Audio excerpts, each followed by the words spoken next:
bonjour à toutes et à tous, bienvenue dans cette émission spéciale dédiée à un enjeu universel, la protection et l'émancipation des filles et des femmes à travers le monde.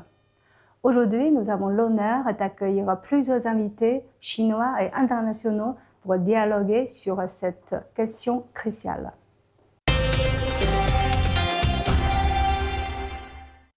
Créé en 2015, le prix UNESCO pour l'éducation des filles et des femmes reconnaît les contributions exceptionnelles et les innovations d'individus, d'institutions et d'organisations dans la promotion de l'éducation des filles et des femmes.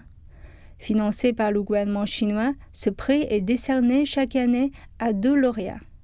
Chacun reçoit une bourse d'un montant de $50 000 destinée à l'aider à poursuivre son travail dans le domaine de l'éducation des filles et des femmes.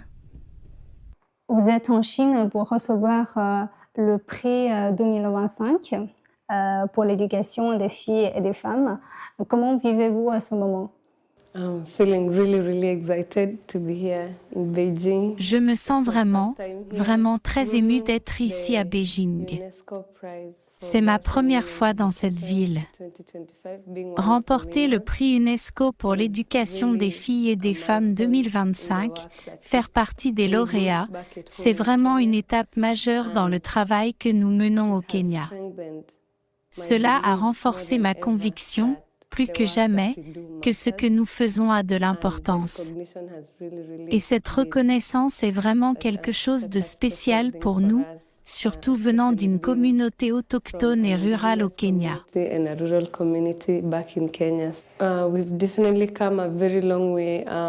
Nous avons parcouru un long chemin et nous continuons de nous battre pour progresser. Je sais que nous avons encore beaucoup de chemin à parcourir, car personnellement, venant de la communauté Masaï et du village dont je suis originaire, je me souviens que je fais partie des premières filles à avoir été scolarisées. Cela signifie que notre communauté commence à adopter l'éducation, mais le fait d'aller à l'école n'est pas seulement été un privilège pour moi, en tant que femme noire, c'est aussi un défi, celui d'utiliser l'éducation que j'ai reçue pour m'émanciper et pour donner du pouvoir aux autres filles de mon village et peut-être du monde entier. Et selon vous, quels sont les défis les plus grands pour les filles et les femmes en Afrique aujourd'hui? Quelles sont les solutions que vous avez en tête pour relever ces défis? D'abord, dans ma communauté, chez les Masaï, nous aimons énormément nos vaches. Nous aimons nos animaux à un point tel que parfois, ils ont plus de valeur que les filles, car quand on a une fille, on peut la marier, parfois très jeune, pour obtenir des vaches en échange. Mais je rappelle toujours à ma communauté que l'éducation, c'est comme une vache que l'on peut traire en toute saison, car elle n'est pas affectée par la sécheresse. Pour promouvoir l'éducation des filles dans ma communauté, nous veillons d'abord à ce que toutes les filles soient scolarisées. Quand les filles sont à l'école, elles sont libres, elles peuvent profiter de leur enfance. Car l'un des défis que nous rencontrons, comme dans beaucoup de pays d'Afrique, c'est que les filles ne vont pas à l'école parce qu'elles doivent s'occuper des tâches domestiques ou parce qu'elles sont mariées très jeunes.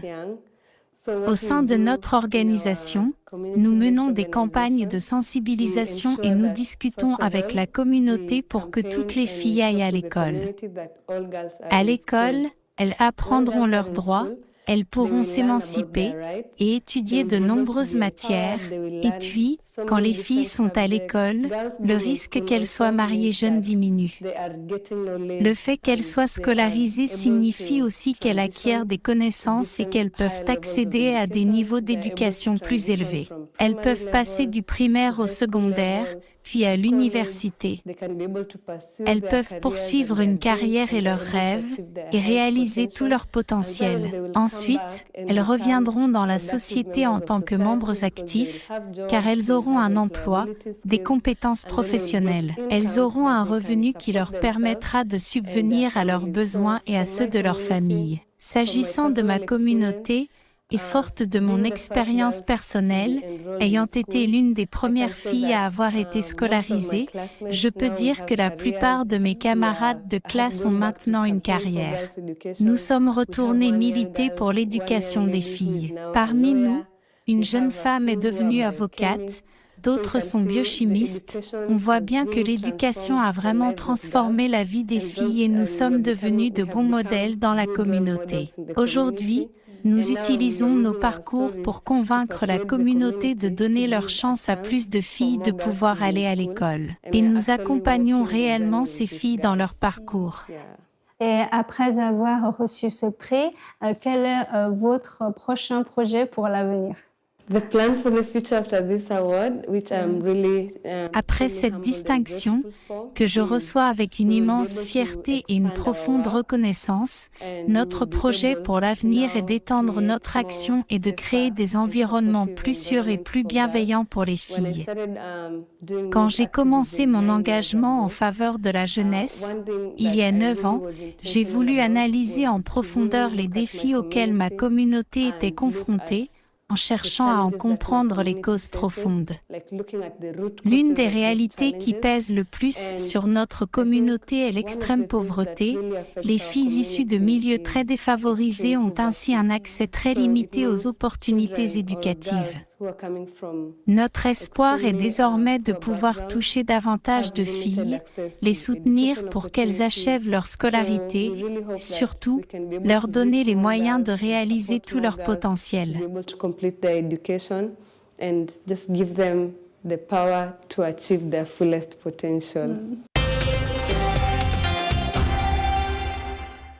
On sait en 2024, l'organisation caritative Promouvoir l'égalité dans les écoles africaines a remporté le prix de l'UNESCO pour l'éducation des filles et des femmes. Quelle est la signification de ce prix pour vous? Oui, ce prix revêt une grande signification. Avant tout, nous avons été profondément honorés d'être lauréats, car cette distinction témoigne de notre contribution à l'éducation des filles en Ouganda et dans les autres pays où PI intervient. Le travail que nous menons depuis toutes ces années a été reconnu. Le fait que l'UNESCO nous a distingués nous motive à redoubler d'efforts pour améliorer l'accès à l'éducation des filles en Ouganda et veiller à ce que chaque fille puisse aller à l'école. Vous êtes bien au courant des progrès technologiques aujourd'hui. Alors, comment aider les filles et les femmes pour qu'elles puissent surmonter ces fossés technologiques, mieux s'adapter à la société d'aujourd'hui? The girls can be helped to access technology. I think the key things with technology. Oui, pour aider les filles à accéder à la technologie. Je pense que le point clé est d'abord l'accès à la technologie, ce qui représente le plus grand défi dans les pays comme l'Ouganda, et surtout dans les communautés rurales où nous intervenons. La plupart des technologies dont on parle ne sont tout simplement pas accessibles dans ces zones. Ensuite, il y a la question des compétences pour utiliser ces technologies. Une fois qu'elles y ont accès, il faut les former à leur utilisation. Deux aspects sont donc essentiels. D'une part, l'accès à la technologie, qu'il s'agisse de fournir des ordinateurs, des tablettes, des téléphones, des tableaux interactifs ou des ressources en ligne, ce qui nécessite des infrastructures adaptées. D'autre part, il faut les former pour qu'elles sachent utiliser ces outils, que ce soit pour leur carrière ou pour apprendre ce qu'elles souhaitent. L'accès et la formation sont donc les deux piliers sur lesquels il faut s'appuyer pour soutenir les filles. So access and training are the two key things that you can support girls. Et quel est votre projet pour l'avenir? Yeah, so our plan is to Notre plan est d'étendre les espaces d'accès à l'éducation pour les filles en construisant davantage d'infrastructures qui permettent à plus de filles de s'inscrire à l'école, mais aussi d'y rester. Nous souhaitons également travailler en étroite collaboration avec le gouvernement pour que davantage de filles, notamment celles qui ont abandonné l'école, puissent y retourner. Nous menons des actions de mobilisation pour qu'elles reviennent étudier et achèvent leur scolarité. Nous travaillons aussi sur la pédagogie genrée, en veillant à ce que les filles ne soient pas laissées pour compte par rapport à leurs camarades garçons.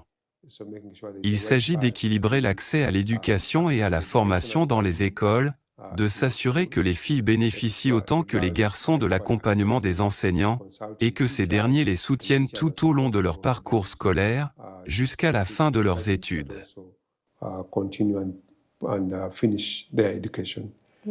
Enfin, nous accordons une attention particulière à la protection des filles, car c'est un enjeu crucial, tant dans les communautés qu'à l'école. Il est essentiel qu'elles puissent s'inscrire, rester à l'école et mener à bien leur scolarité en toute sécurité, car les filles sont trop souvent victimes d'abus dans nos communautés. Nous veillons donc à ce que la communauté protège les filles et que l'école soit un environnement sûr pour elles.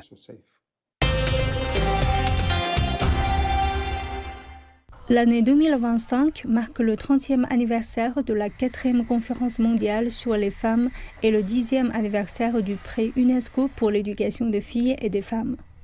Placé sous le thème « Transformer l'éducation des filles et des femmes pour un développement inclusif et durable », le Symposium international sur l'éducation des filles et des femmes 2025 a réuni tous les lauréats du prix UNESCO pour l'éducation des filles et des femmes depuis sa création en 2015.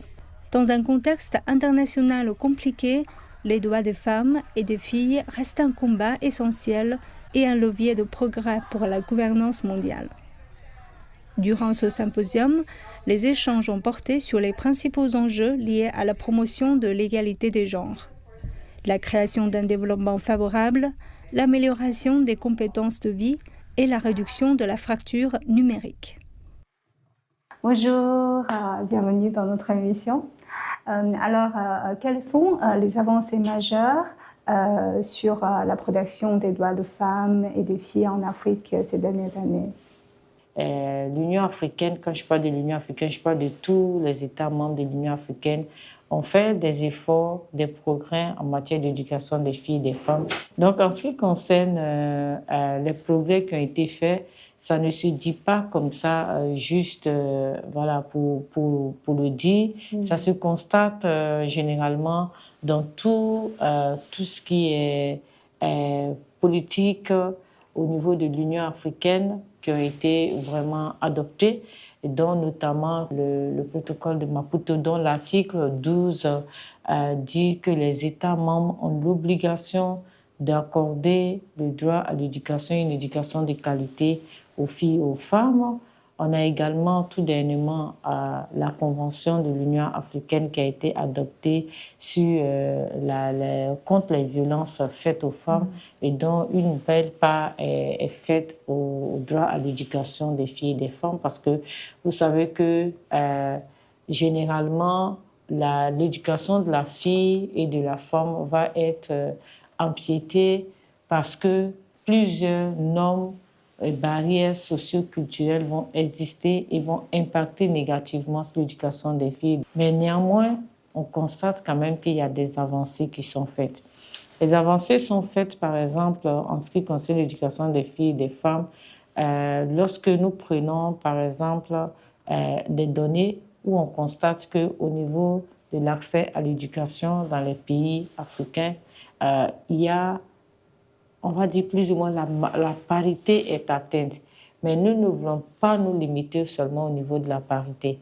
Et comme je l'ai toujours dit, lorsque vous prenez les chiffres, vous direz que la parité est atteinte. Mais lorsque vous êtes dans les rues, dans certaines capitales africaines, que vous voyez qu'il y a des petites filles qui sont dans les rues, qui vendent ou qui mendient ou qui aident, alors que c'est un jour d'école, c'est une heure d'école, qu'est-ce qu'elles font à cette heure-là à l'extérieur? Qu'est-ce qu'elles font et elles ne sont pas à l'école? Donc, il y a encore des cas isolés qui persistent. Quelles solutions propose aujourd'hui l'Union africaine pour relever ces défis? C'est vrai que ce sont des solutions africaines, mais ce sont des solutions qui devraient être nationalisées, qui devaient être appropriées par chaque État membre. Mais pour que cela soit effectif, on demande des efforts au niveau des États membres. Et ces efforts-là sont lesquels? C'est déjà la mise en œuvre de ces politiques qu'ils ont adoptées, la mise en œuvre au niveau national. Quand un État membre dit que je décide, par exemple, d'attribuer un certain pourcentage de mon budget national à l'éducation des enfants, c'est certes bien, mais combien de pourcentage est attribué à l'éducation des filles? Combien de pourcentage est attribué, par exemple, pour donner des bourses à des filles venant des familles pauvres? Combien de pourcentage de mon budget est attribué, par exemple, à la construction de toilettes séparées? Combien de pourcentage est attribué, par exemple, à la formation des enseignants pour qu'ils puissent comprendre quelle est la façon d'enseigner pour que la fille puisse rester à l'école? Combien de pourcentage est attribué, par exemple, pour que les filles puissent étudier dans le domaine scientifique? Parce que étudier dans le domaine scientifique coûte cher. Et j'en passe, il y a beaucoup d'exemples.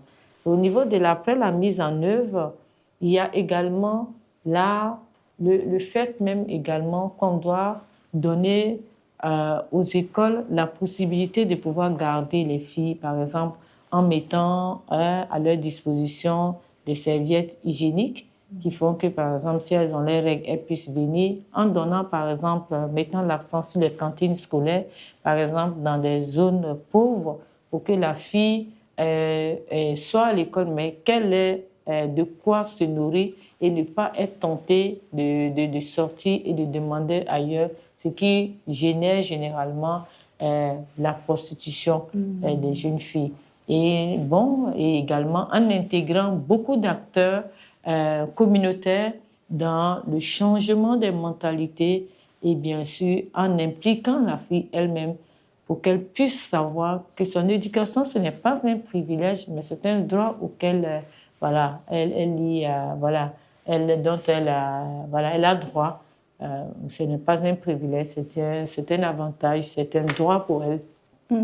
Et comment aujourd'hui la Chine et l'Union africaine mènent des actions ensemble pour promouvoir la protection des droits des femmes et des filles?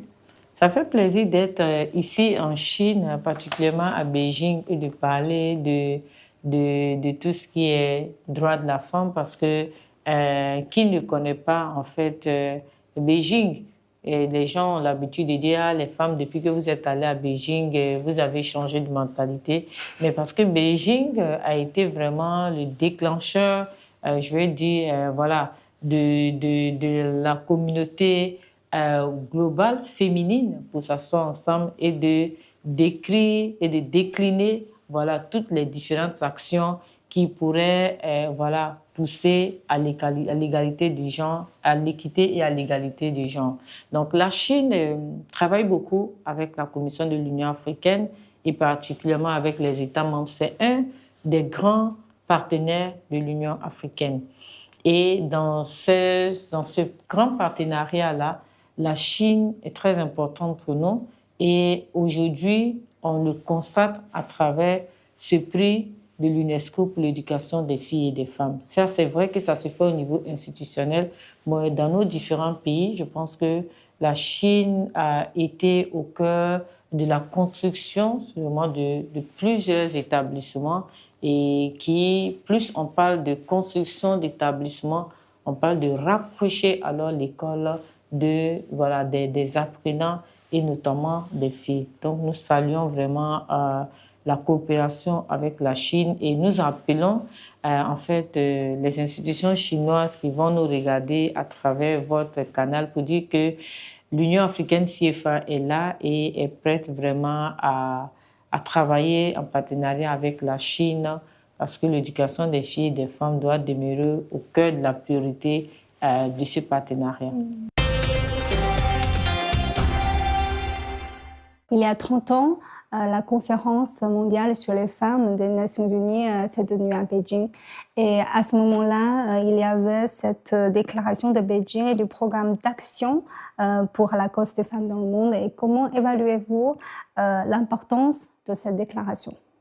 可以说这两个文件呢，在中国北京召开的世博大会上发布。 La déclaration et le programme d'action de Beijing, publiés lors de la 4e conférence mondiale sur les femmes tenues à Beijing en 1995, ont marqué un rapprochement historique entre la Chine et la communauté internationale, exerçant une influence durable. Depuis cet événement, la Chine publie tous les 10 ans un plan de développement des femmes, conçu comme une stratégie adaptée à l'évolution de la société chinoise, à ses défis et à ses priorités du moment. La première phase ciblait l'accès à l'éducation et l'égalité des chances. La suivante a mis l'accent sur l'enseignement supérieur et le renforcement des compétences professionnelles. Aujourd'hui, l'effort se concentre sur l'augmentation de la participation et de la contribution des femmes dans les domaines des sciences, des technologies, de l'ingénierie et des mathématiques.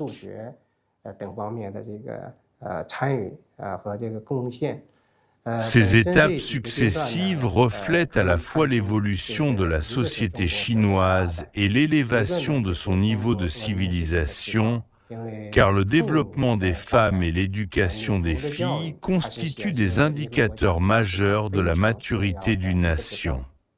On peut affirmer que la 4e conférence mondiale sur les femmes a marqué le monde comme la Chine d'une empreinte durable. En matière d'égalité des chances en éducation, la Chine a d'ores et déjà atteint un niveau remarquable. À l'étape actuelle, les enjeux majeurs consistent à élever la qualité de l'éducation des femmes, à amplifier leur voix dans les sciences et l'ingénierie, et à renforcer leur leadership et leur rôle dans tous les secteurs de la construction nationale. Telles sont les questions centrales auxquelles nous devons répondre aujourd'hui. Et cette année marque le 80e anniversaire de l'établissement des Nations Unies.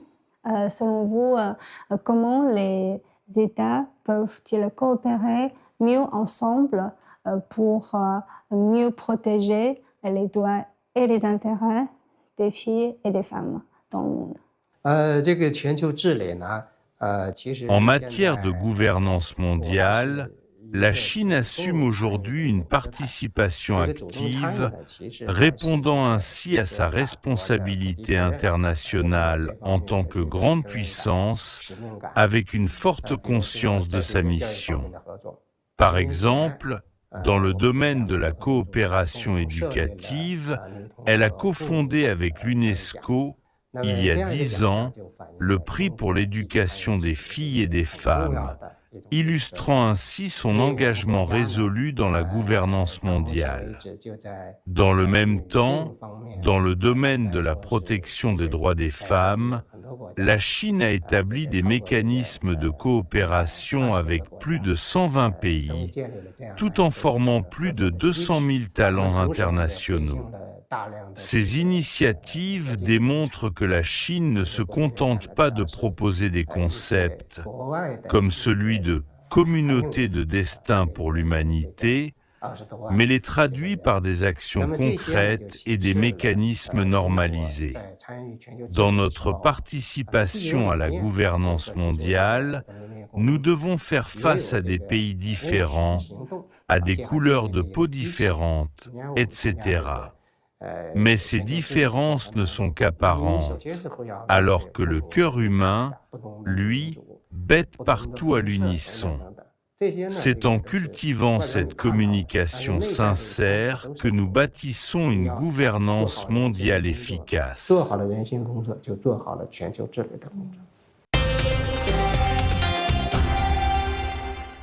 Il y a 30 ans, vous avez participé personnellement à la conférence des Nations Unies sur les femmes qui s'est tenue à Beijing. Comment voyez-vous l'évolution de la protection des droits et des intérêts des filles et des femmes en Chine depuis plusieurs décennies? Notre génération a vraiment vécu toutes ces avancées et a été le témoin direct des réalisations accomplies. Nous leur accordons une grande valeur, car à l'époque, comme vous le savez, nous nous concentrions sur l'éducation de base, surtout dans les zones rurales et reculées. L'objectif était alors d'augmenter le nombre d'élèves filles et de les garder à l'école aussi longtemps que les garçons. Mais aujourd'hui, après 30 ans, les étudiantes représentent 60% des effectifs universitaires, plus que les étudiants.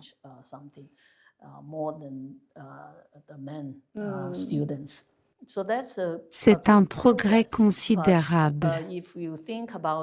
Il est maintenant essentiel d'approfondir les avancées nécessaires, non seulement en matière d'égalité des genres, qui est une politique fondamentale en Chine, mais aussi en adoptant des mesures concrètes pour renforcer les droits des femmes dans leur développement global. Par exemple, l'ère de l'IA est arrivée et nous devons relever ce nouveau défi. Il ne suffit plus de savoir lire et écrire, il faut aussi maîtriser les technologies modernes. Or, dans ce domaine, les femmes sont traditionnellement moins présentes, même dans les choix de spécialisation. Bien sûr, de plus en plus d'entre elles s'impliquent dans ces secteurs et prouvent qu'elles peuvent parfois surpasser les étudiants masculins.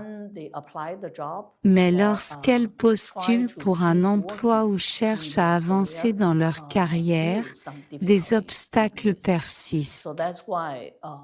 C'est pourquoi, en tant que professeure et présidente de l'Association des professeurs de l'Université de Pékin depuis près de 10 ans, nous avons créé cette organisation pour aider les étudiantes et les inspirer comme modèles. Si nous y parvenons, elles peuvent aller encore plus loin.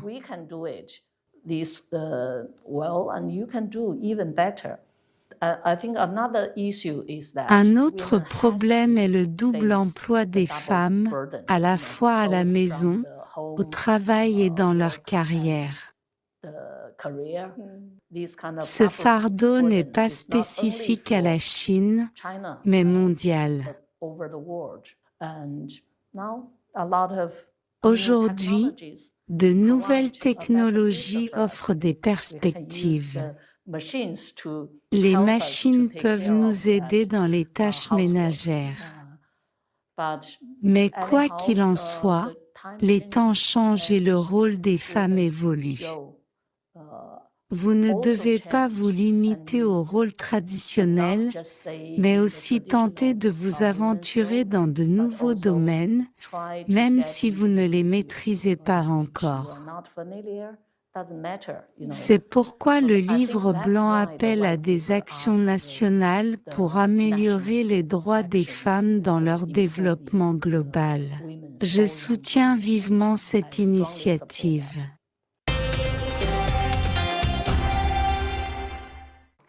Merci d'avoir suivi notre émission spéciale. À la prochaine.